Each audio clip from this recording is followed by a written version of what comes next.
Hey guys, it's Kelsey, your best friend on the homestead from roughandtumblefarmhouse.com, and in today's video I'm going to show you how to ferment carrots. It's a super easy fermentation project. It's perfect for beginners, and really you just need a mason jar, some salt, and a bag of carrots. Let's dive in.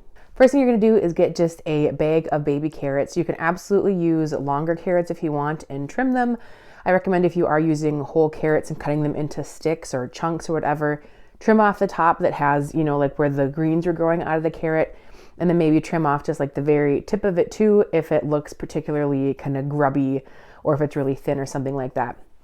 After you have either trimmed your carrots or you've just gotten your carrots out of the bag, this recipe again is perfect for just a 1 pound bag of baby carrots. We're going to rinse them off in the sink first. After you have rinsed them, we're going to put them inside a mason jar. You just want a quart-sized mason jar for this fermentation project. Whether you use the wide mouth jar or a regular mouth jar, that's totally up to you. I like to use these regular mouth jars just because I have some fermentation things you'll see here in a second that are made to fit regular mouth jars.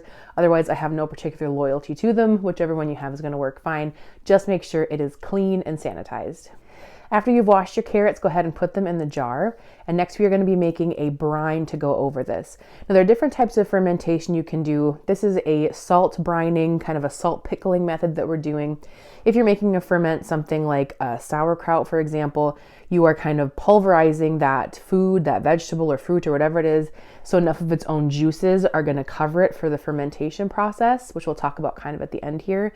But with this, because it's the carrots whole, they aren't making their own juices to allow the fermentation to happen. So we have to prevent oxygen from getting to those carrots, and we're doing that via this brine we're making. So to make the brine, I like to just use a 1/2 gallon mason jar to mix it up, or otherwise you can just use a big mixing bowl or something, whatever you have on hand. So we're going to start with 4 cups of water.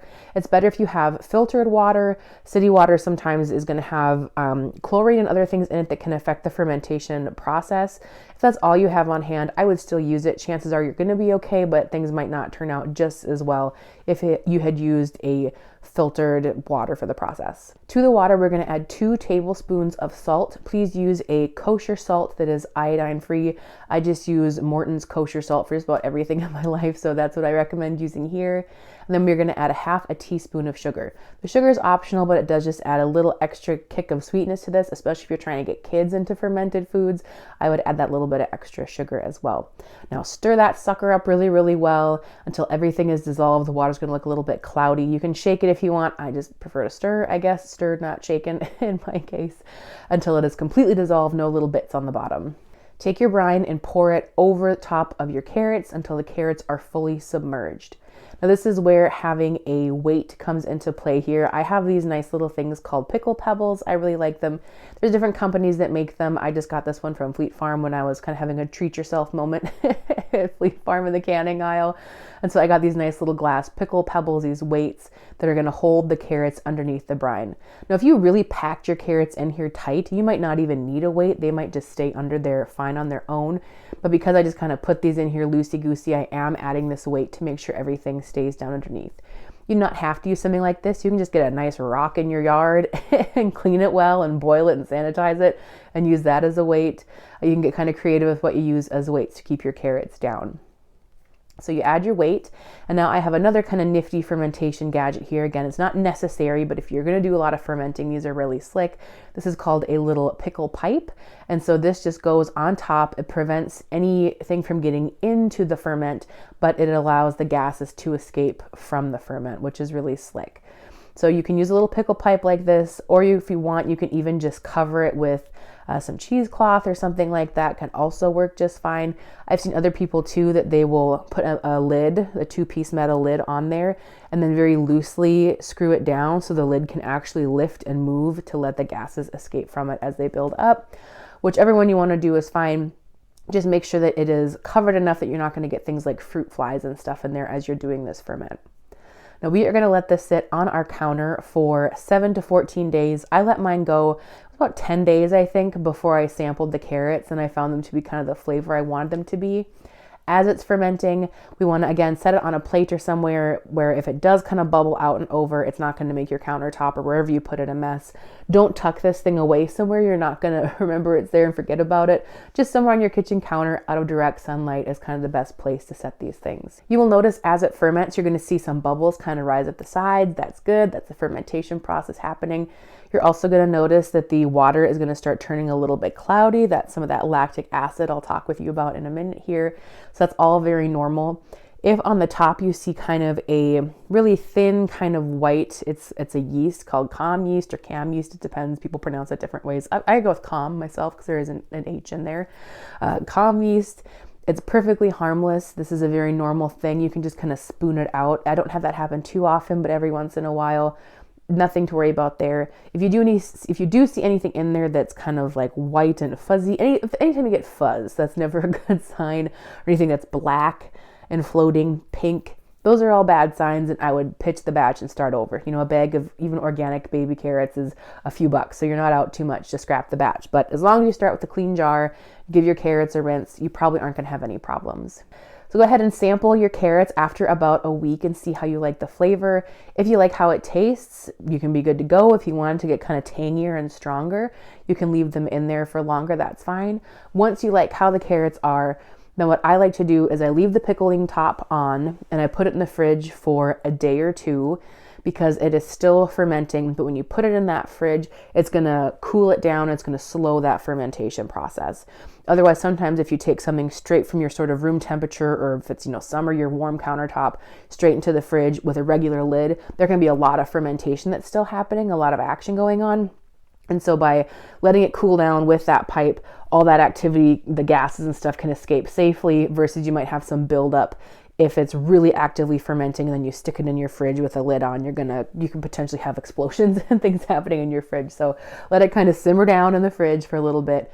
And then after a day or two, again, then just go ahead and put a regular cap on. And these babies are going to last for up to a year in the fridge if you can avoid eating them that long. They're really great on salads. They're wonderful just as a little snack. If you want to kind of shred them up on stir fries and stuff, don't cook them, but just kind of shred them or grate them into your stir fry. You can get some really good tang in there. It's delicious. You can absolutely add some things to your ferment if you want. You can put some fresh herbs in there with it, rosemary, dill, that sort of a thing. If you want, I know a lot of people will make this same ferment and you add in some daikon radishes or some kohlrabi sticks you can stick in there too. So for kind of like a sweet, spicy sort of situation. So you can really play with this really basic fermentation recipe. One thing I forgot to cover earlier is you will have some leftover brine from making this for sure. You can save that brine for another project, or also sometimes depending on if it's really warm where you are and it's really actively fermenting, if you lose some brine in your jar, you can just keep that in the fridge to top it off a little bit if you need to, if the brine is getting below the level of the carrots. And that brine does have a little bit of a shelf life. Just keep it in your fridge for the length of the time you're kind of fermenting this, and then toss it if you're not going to use it in this ferment to top it off or for making another fermentation project. Really quick, I want to explain what kind of the fermentation process is that's happening here after you kind of learn how to do it. It's important to kind of understand what is going on. You might sometimes hear this referred to as lacto fermentation. I know that sounds like it involves dairy. It doesn't involve dairy. This type of fermentation is called lacto because the lacto stands for lactic acid. So basically, fruits and vegetables, when you pick them, they have natural bacteria that are on them, some good, some bad. And most of the sort of bad bacteria need oxygen to survive. And so if we deprive that bad bacteria of oxygen, it's all going to die off. However, the lactic acid bacteria, there are many of them, they can survive in an oxygenless and anaerobic environment, which is what it is underneath our pickling brine here. So when we put it under there, all the bad bacteria dies off, it's killed off because it can't breathe, and all that good bacteria does just fine, and it's got all this no room kind of to grow. There's no other bacteria to compete with, and so it grows and multiplies. So all those different good types of bacteria are on there. That's why fermented foods, they say they're good for your gut health and your gut microbiome and stuff, because you're having this variety of good bacteria that you're then ingesting when you eat fermented things. So That is to, as part of the process, is some of the moisture from the carrots is kind of leaving, and some of that pickling brine is going into the carrots. And that is why they are being preserved, because salt is a preservative. It's helping the carrots keep their structure, their crunch and everything, because of that salt getting into their fibers and systems. Now, if you like fermentation, I will link to you here. I've got a great sauerkraut video. Sauerkraut's another really easy one that's a lot of fun to make. I have a milk kefir video, and it is, by the way, pronounced kefir, not kefir, believe it or not.